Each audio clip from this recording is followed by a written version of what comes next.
हर खबर पर होगी आपकी पकड़। डाउनलोड कीजिए एबीपी लाइव ऐप। तो देखिए, देश में जिस तरीके के हालात हैं, मौजूदा हालात में कोरोना से निपटने का बेहतर तरीका यह है कि राज्य और केंद्र सरकार आपस में बेहतर समन्वय स्थापित करें, और उसी को लेकर आज सुबह बहुत अहम बैठक होने वाली, जिसमें प्रधानमंत्री मोदी अलग अलग राज्यों के मुख्यमंत्रियों से संवाद स्थापित करेंगे। वीडियो कॉन्फ्रेंसिंग के जरिए ये बात होनी है और कुछ अहम इसमें से निकलकर सामने आ सकता है। दिल्ली की अगर बात करें तो दिल्ली के उप मुख्यमंत्री मनीष सिसोदिया ने भी कहा है कि केंद्र सरकार के फैसले के मुताबिक ही दिल्ली सरकार जरूरी कदम उठाएगी। बड़ा सवाल लॉकडाउन को लेकर भी है। अभी प्रधानमंत्री की भी बैठक होने वाली है सभी मुख्यमंत्रियों के साथ। दिल्ली सरकार का रुख क्या होगा? जैसे पिछली बार ये फेवर किया गया था कि लॉकडाउन बढ़ाया जाए, इस बार दिल्ली सरकार का रुख क्या होने वाला है? अभी मुख्यमंत्री जी सारे अधिकारियों के साथ बात कर रहे हैं, सारा डेटा का एनालाइज कर रहे हैं और प्रधानमंत्री जी के सामने भी रखेंगे, और उसके बेस पर दिल्ली में जो भी स्थिति होगी। पर आज भारत सरकार के जो भी निर्देश आ रहे हैं वो कोई ऐसा नहीं है कि वेगनेस में आ रहे हैं, वो भी इस डेटा के बेस पे आ रहे हैं कि उनके पास भी डेटा है, दिल्ली सरकार के पास भी डेटा है, सारे पेशेंट्स का अध्ययन करके हम भारत सरकार को भी दे रहे हैं। उसी बेस पे ये निर्णय लिए जा रहे हैं जो भारत सरकार ले रही है, और निर्णय अगर भारत सरकार लेगी लॉकडाउन को बढ़ाने का या लॉकडाउन को कम करने का, उसी हिसाब से हम लोग भी काम करेंगे। दिल्ली की का जो स्थिति है उसका आंकलन आप लोगों का क्या कहता है सर? अभी लॉकडाउन क्या और चाहिए? अभी कहना मुश्किल है, 3 तारीख अभी दूर है, अभी देखते हैं। जैसा मुख्यमंत्री जी ने भी आज कहा कि अगर हम कंपैरिजन करें तो अब पर वीक केसेस की संख्या उतनी ज़्यादा नहीं है जितनी एकदम पहले ऊपर गई थी, और अब ठीक होने वाले मरीजों की संख्या भी बढ़ी है। कंटेनमेंट जोन्स में भी जो हॉटस्पॉट हो गए थे वो अब ग्रीन जोन बन गए हैं, तो ये एक पॉजिटिव साइन है। पर सावधानी बहुत ज़रूरत है, और इसमें सोशल डिस्टेंसिंग, सेल्फ रेगुलेशन बहुत इंपॉर्टेंट है। तो देखिए, लॉकडाउन का असर हुआ है और हमारी स्क्रीन पर आप देख रहे हैं प्रमुख चेहरे जो आज इस बैठक में हिस्सा लेंगे, उनके हम बारी बारी से आपको बयान भी सुना रहे हैं। यूपी के डिप्टी सीएम दिनेश शर्मा का कहना है कि अगर हालात ठीक रहे तो रियायत दी जा सकती है, लेकिन अंतिम फैसला केंद्र को लेना है।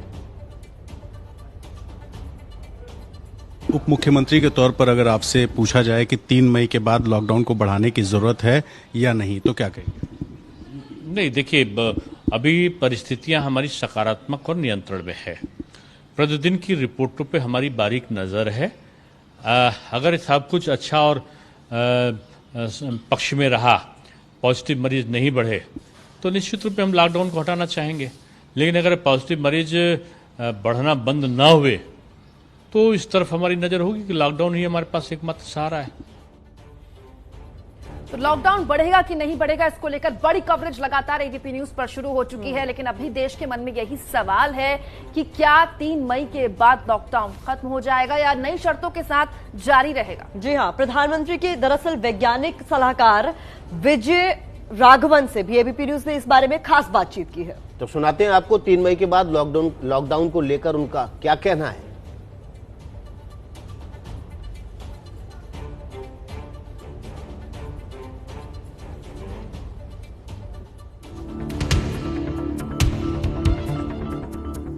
देखिए, भारत में कई तरह तरह के कॉन्टेक्स्ट हैं, तरह तरह के स्टेट्स हैं, सिटीज हैं वगैरह। उसमें तरह तरह के फैक्टर्स हैं जो लिए जाना चाहिए, सोशल, इकोनॉमिकल, मोबिलिटी के इश्यूज जो हैं वगैरह, और साइंटिफिक इनपुट हर कंपोनेंट में अलग अलग हो सकती है। मुंबई जैसे जगह में क्या करनी चाहिए, वो रूरल एरियाज में क्या करनी चाहिए, क्या सलाह है, वो सलाह ही अलग हो सकती है। ये सब मिलके निर्णय लेने के लिए स्टेट लेवल पे, हर स्टेट पे या सेंट्रल लेवल पे बहुत कॉम्प्लेक्स एजेंडा है, जिसमें भारत सरकार के सब मिलके इनपुट्स लेती है और डिसीजन लेते हैं।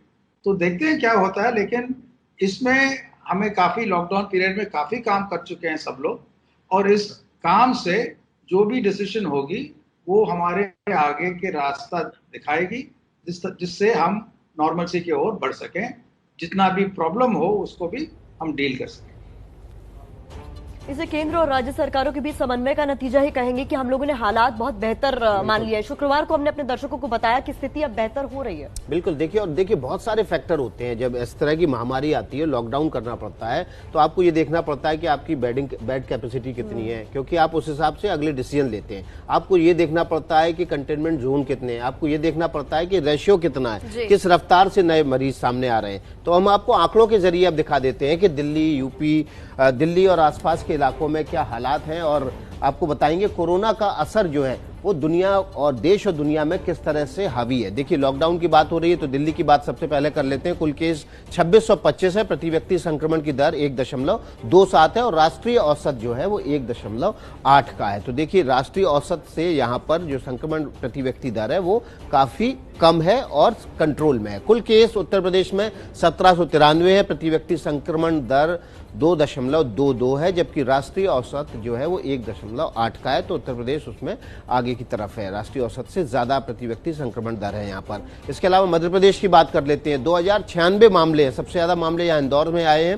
प्रति व्यक्ति संक्रमण दर 2.25 है और राष्ट्रीय औसत 1.8 का है। तो यहाँ पर भी जो है संक्रमण दर प्रति व्यक्ति ज्यादा है। राजस्थान की बात कर लेते हैं। 2083 मामले आए हैं यहाँ पर, कुल मिलाकर 1.97 यहाँ संक्रमण दर है, राष्ट्रीय औसत 1.8 है, यानी कि यहाँ पर राष्ट्रीय औसत से संक्रमण दर कम है और कंट्रोल में है। महाराष्ट्र सबसे ज्यादा मामले महाराष्ट्र में 7628 मामले हो चुके हैं, 5000 से आसपास मामले केवल मुंबई में। संक्रमण फैलने की दर जो है 2.2% है, जबकि राष्ट्रीय औसत जो है इसमें 1.8 है। तो हमने आंकड़ों के जरिए आपको बताया कि किन बड़े राज्यों में, इन बड़े राज्यों में और देश की राजधानी में संक्रमण दर क्या है और संक्रमण का स्तर क्या है।